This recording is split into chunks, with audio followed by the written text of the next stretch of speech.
Okay, let's talk a little bit about dove hunting equipment. First off, I want to talk about clothes. See, I got a green shirt on, kind of or tannish, and I got some tan pants. That's all you need. You don't need anything fancy. Now, speaking more about clothes, dove vests. You can use something fancy like this Browning vest. It's more of a pheasant vest. Or what I've gravitated to is something that goes around your hip, like a belt.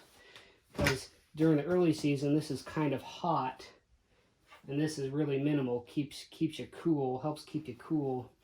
But this one's kind of a pain in the butt to reach around and put doves in. Whereas on this Browning vest, it's got a pocket here in the front. I can just stuff them in the front and they find their way to the back.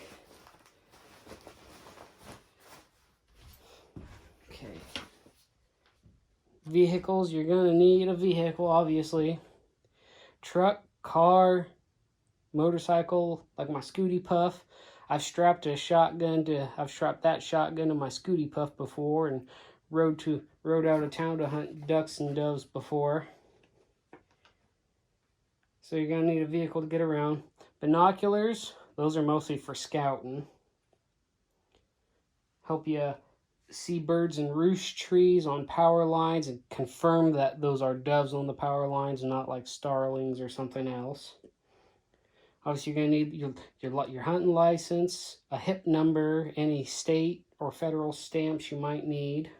Okay. Guns, obviously, you're going to need a gun. Ain't got to be anything fancy like this Browning Maxus here. Here's the first gun I ever shot a dove with, or birds with. That's a single shot 28 gauge. Now, if you do use something with a magazine, you're going to need a plug to reduce the capacity to 3. That's 1 in the chamber and 2 in the magazine. Okay, ammunition. Get you some dove ammos. This is 7.5 field and target. I will say, don't buy the cheapest thing on the shelf. Buy a box, shoot it, and if it does good, then buy the case. Okay? I did the opposite. I bought a case and then started shooting it to find out this isn't the best in the world. I wish I'd have spent an extra $1 a box on some Remingtons. But stick with 7.5 or 8 shot, ounce and 1/8, and you're golden. Okay, decoys. I like having the full gamut. You got your Mojo spinning wing decoy. You got your flickers here, which mimic a dove on the ground flapping its wings. Those combined with these stills, you don't even need this if you have this and these solid bodies. But I found having all 3 in conjunction, you don't need decoys to hunt doves. Find where they're flying through and you can get a lot of doves that way. That's what I was doing all the way up until last year. I saw these at a local store and I said, I'll give them a shot. I tell you, they significantly improved my hunting. They drew in a lot more birds. They drew them in closer, so I was able to bring in more birds and get easier shots at them. So if you can afford decoys, decoys are the way to go.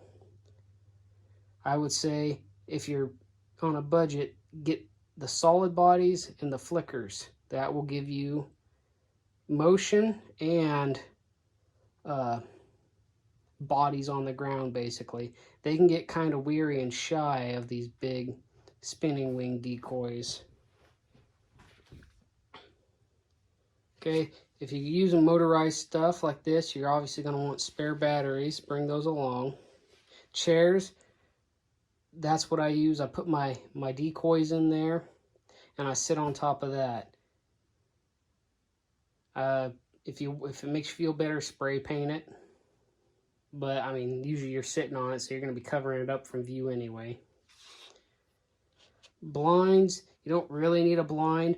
Putting your back up against a tree, a bush, a telephone pole, a barbed wire fence with some wheat, so with some grass growing up on it, that's more than good enough cover. Okay, pattern test. Make sure you shoot on paper what you're going to be using so you know exactly where it's hitting and how much it's covering. You can't hit the birds if you don't know what your shotgun's doing. And speaking of that, chokes. I recommend you get some chokes. I prefer Carlson Cremator, get the non-ported set. But see this right here? This is 20 yards, and this is about as tight a pattern as you want. Because any more than that, and there's going to be nothing left. In fact, this is on the heavy side.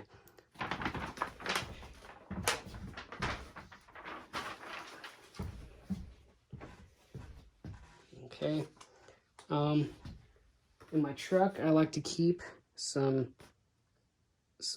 slider bags. What are these? Quart slider bags. And a pair of wire cutters for dressing out my doves. I like to dress out my doves in the field instead of back home. So I pull the breast out, clip off the wings, and then throw them in a bag. And then I rinse them off and process them further back home before I put them in the freezer. So that's about it for equipment. Okay, speaking of decoys, I'll tell you what I run. I have 1 spinning wing mojo, 8 hard body decoys, and 2 flock of flickers. I'll show you how to set these up coming up. Okay, I want to talk a little bit about vests. Vests are handy because, 1, they hold your shotgun shells, and you can throw your choke tube case in here too, because say you got your modified in, but they keep coming in really close, like 15 yards, then you're going to screw in your improved cylinder. And then if they start wising up and flying out the edge of your shotgun range, then you can screw back in your modified or a full. Yeah, they hold your shotgun shells, choke tubes, and in the back they have a place for you, a bird pouch, place for you to put in birds. So handy dandy, carry everything that you want on your person. Alternatively, if you really want to go minimalistic, you can just pick up one of these, clips to your belt, holds a box of shells, plus a couple loops here for some spare choke tubes or a couple extra rounds of ammo. I usually run these. I tuck this cardboard lid back up behind here. I just walk around with an open box like that. One more important piece of equipment to bring: water. Don't forget your water. Okay, like I said, vehicles, you can either use a truck, a car, an SUV, a van, whatever you got, or whatever you got. Like I said, I've legitimately strapped a shotgun and decoys to Scooty Puff here, took off to the field north of town to go shoot me some doves and ducks. You can see it in the picture anyway. Okay, so here's how I set up my doves. If you ever watch doves in a field, if there's a mating pair, they're always together. And usually when one's eating, the other one's watching, so that's how I like to place them. But if one falls over, like this one fell over earlier, it looks like they're both eating, hey, that's all right. But if you ever watch a group of doves, they always form in a circle. Now the wind is coming out of the north, straight out the camera. And doves, they don't really care for landing into the wind as much as ducks do, but generally they'll come in and try to whip around and do that. But I like to place my decoy at a 45 to the wind, so the wind is coming straight this way and he's facing kind of this way. But yeah, so I usually, with my 8 decoys, I usually set up 3 pairs in a rough circle, and that circle there, that's probably 8 feet. Yeah, that circle there, it's probably 8 feet. probably be a little better if I stretch it out to 10 feet, but I like to put 3 around the edge, then 1 somewhere in the middle, and then I got a single here and a single here. I like to pair up the flickers with those 2 singles. I like to kind of keep them away from that, which is why the single is more this way in the group. But yeah, just a little bit of flicker towards the outer edge, and that will bring in doves from all directions. Now be careful. If you only have one of these, there's a saying in the army: 2 is 1 and 1 is none. It behooves you to pick up a spare, because they like to try and land on top of this, and you might end up shooting it by accident. And one more bit of advice: I like to be 15 to 25 yards away from this spread, because they're always going to try to land towards the outside of the spread. But yeah, so 15 to 25 yards away is usually how far I sit from the edge of this spread. Okay, scouting for doves. This is how you scout for doves. You drive around. Okay, so what I'm looking for is, I'm looking at the fence over here. I'm looking for doves perched on the fence, loafing. And those trees back there, I'm looking for dead trees. Those are called snags. Doves love snags more than anything else. Their next favorite tree is pine trees. Oh, see, there's a bunch of starlings doing the same things doves do. Coming up here on these power lines, I'm gonna definitely be looking at the power lines, because doves, they like to sit up high. They like to sit on the fence, if that's the highest structure, or a snag, or on power lines. In fact, there's one right there. There's a dove right there. There's that little blip on the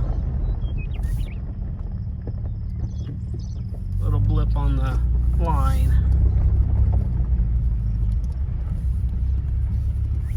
But they like to sit up high and scout the field for potential dangers before they fly down into it. Now I want to show you kind of a perfect trifecta here. Behind us, there's lots of roosting cover. Over there is lots of food, and over there is lots of food. That in the way of corn, and that in the way of native grasses and weeds. Right here, this gravel road, you have grit. Oh, there's another dove up there. So yeah, the road has grit. And over there is some water with an open bank. That is everything you need for doves. In fact, there's some doves out there getting some grit right now. See, there's doves out in the field, or out in the road getting grit. And there's a bunch of doves on the power lines, loafing. That's exactly what you want to see. And of course, we are right next to the water there. Water, food, more food, grit, loafing, slash place they can look for danger, and then more food. If you want to be seen, you want to see more doves, set on top of a hill and not down in a low-lying area, because doves like to see so they don't get eaten. A whole bunch of them out there, a whole bunch. It is currently 8:21 in the morning, so they are getting grit. They probably already got water, they're probably getting grit, and they're gonna go find some food before they rest back up there. Oh, and let's look at these guys in flight. you're going to want to know how they fly. See how their wings are pointed? They have pointy tails. Their wings point back. That's how I identify doves. Eurasian collared doves, they're like pigeons. They have squared off tails, but their wingtips still point back, whereas a regular bird doesn't. There's more doves.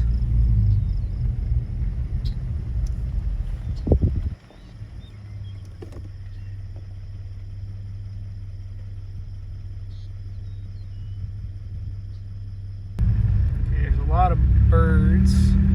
Tweety birds. There we go. There's a Tweety bird. There's a Tweety bird. You see how he flies? He's bouncing up and down, flapping his wings every so often. Doves generally fly in a straight line. Oh, there's another Tweety bird. See how he flies? Doves generally fly in a straight line, constantly beating their wings. There's what you don't want to see. That is a hawk. And if you have a lot of hawks around, you can guarantee that they're going to kill the dove activity in your area.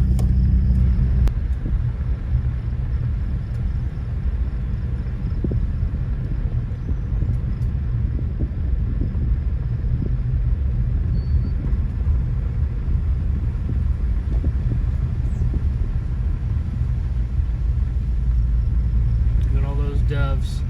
The more doves you see, the better.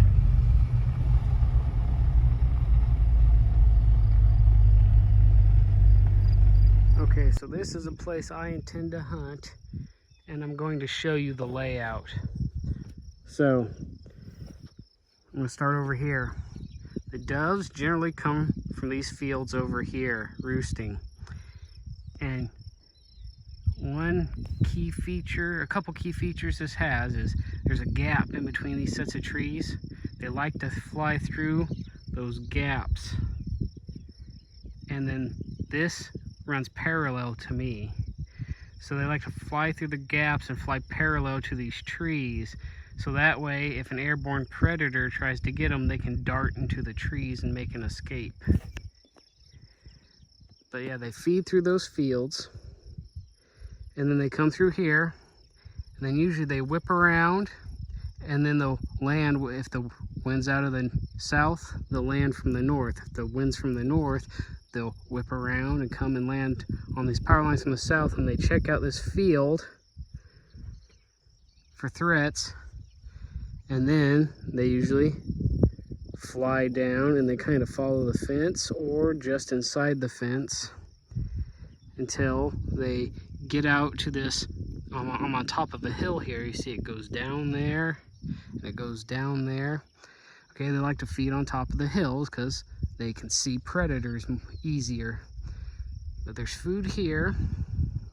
There's grit all along the gravel road. Right there is water.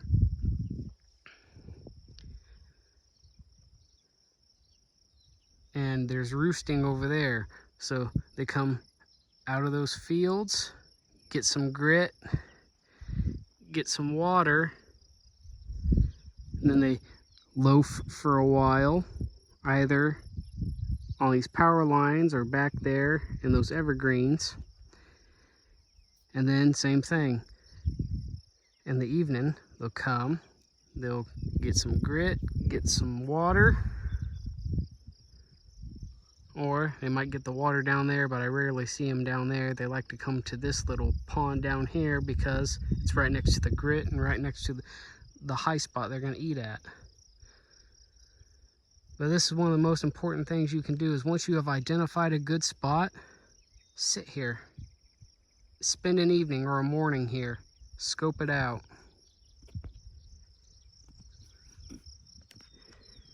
You can get an idea of when the hot times are going to be and how many birds are in the area. And one more thing, this area for me was very hot last year. But if I hunted it more than 2 days in a row, it'd get burnt out and the birds wouldn't be here for a week. So you got to find a couple different spots. Hunt this one day, and then I'm gonna go down the road there to another farm I have access to. Hunt there one day, then I'll head way south to another place, hunt that one day, then come back here and just keep revolving. Don't burn out your good spots. Okay, so here's the boring part of the video where I talk. I got a list, so you see me looking down because I don't want to miss anything. Okay, so we already touched on scouting. Okay, the habitat, like I said, you need roosting cover, a place for them to scope out, called loafing, a place for them to rest, digest their food. They could use either roosting or loafing spots to check for danger out in the field. They need a place to find grit, a place to find water, and a place to find food. Okay, you need to find all those things, and the closer they are in proximity to each other, the better that spot is going to be. Now you can have one or two of those things, or two or three of those things, so long, well, I say you can get away with a few of those things, so long as you've got a flyway. Like right here, this is outside my house. I got that row of trees back here. I'll show you. It goes to those grain bins. They fly along these trees in between those grain bins out to the field to eat, and then in the evening they come back and they roost all in these trees and over onto my neighbors. Okay, so as long as you find a flyway, then you'll have at least 2 hot times of the day when they're going to get food or water or roost, and when they're coming back. Okay, where I talked a little bit about dove behavior. They like to sit up in these open top snags or very sparsely foliaged trees like this one right here. Power lines, fence rows. Like I said, they like to sit up there, digest their food, scout for danger, or if they're going to get food or grit or water, same thing. Okay. Dove identification, like I said, in the driving portion. Doves, you can usually tell a dove. They're bigger than Tweety birds. That's what I call like robins, starlings, everything else that isn't a dove, that's a Tweety bird. Okay, they're usually a little bit bigger than Tweety birds. They got longer pointed tails, and their wings go back. Kind of almost like 2 shark fins, I kind of think of it.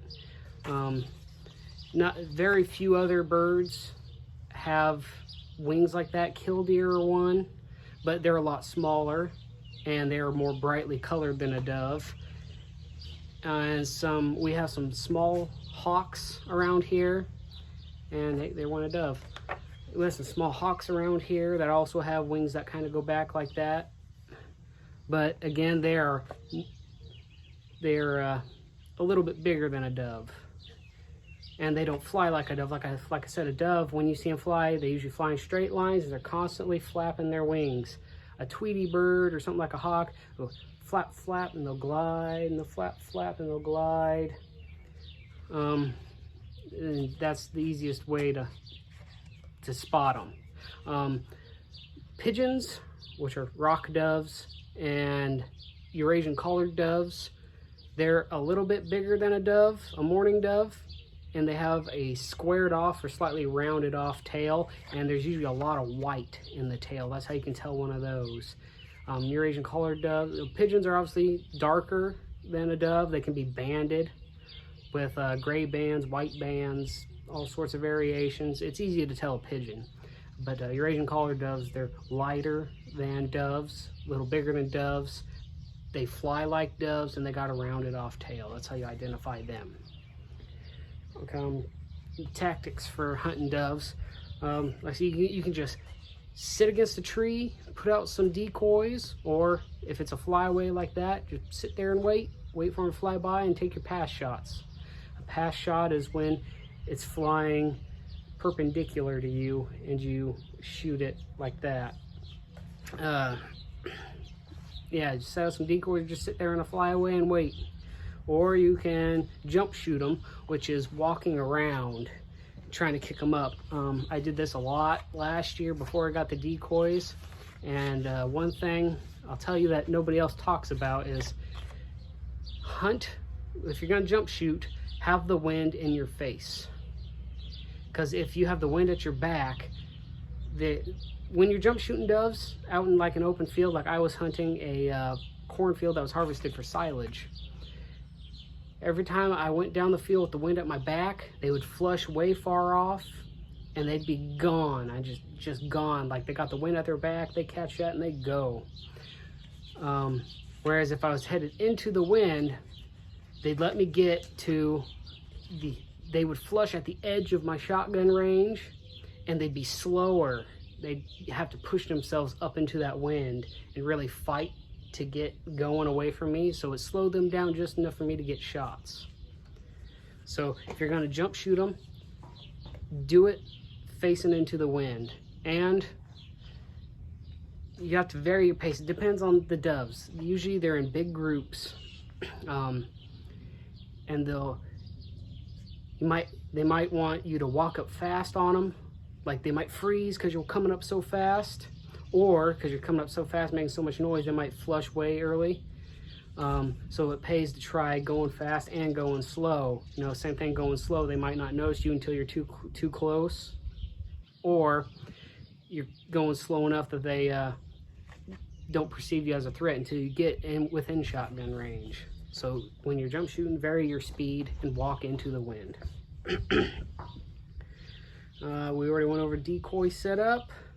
The weather, I can't say I've hunted in a light rain before, and I've shot doves in light rain and windy days. I live in Nebraska. The average day is 10 to 15 mile-an-hour winds. I shoot doves in that all the time, but I've had windy days where it's up to 30 miles per hour, and one of my best days was on a 30-mile-per-hour wind day. I didn't think I was going to see anything, but they came out to feed, and it was just whoosh, like they all had the same idea.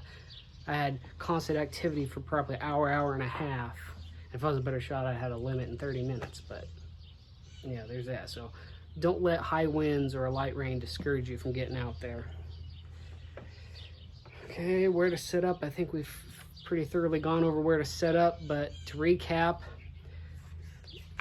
the crest of a hill is better than the surrounding valley, okay? Even if it's just a slight rolling hill, set up at the top if you can. But if you see like there's a pond right next to you and they're over there on the bank, then set up down there, because that's what they want. But generally you're gonna have better success the higher you can set up at. And then, like I said, the more features that you can get yourself around, food, water, grit, the more of those you have, the better. Okay, practice. Obviously you got sporting clays and whatnot. For my kids, I actually made, I'll have to video it later, but I made a pendulum. It holds a clay target up here and there's a counterweight on the bottom. Just turn it to the side and I put a stick with a string and I run back, and then I tell them get ready, and then I pull the string and it swings like that, and then that's how I get them to practice shooting a moving target. You can make one of those for yourself, or you just take clays and chuck them up in the air and shoot them that way, or get a thrower, chuck it out yourself and drop it, get your gun. Plenty of ways to practice. Join a trap team, a skeet team, whatever you need. We went over Dove ID and put targets. I don't know what I meant by targets, but maybe I meant pattern testing. Pattern test your shotgun. That's the most important thing you can do. Pattern test your shotgun. Well, this concludes my presentation on a complete guide to dove hunting. I hope it helps you out. Hope you learned some things that you didn't already know. And see you out there. Be safe. Have fun. Fill the freezer.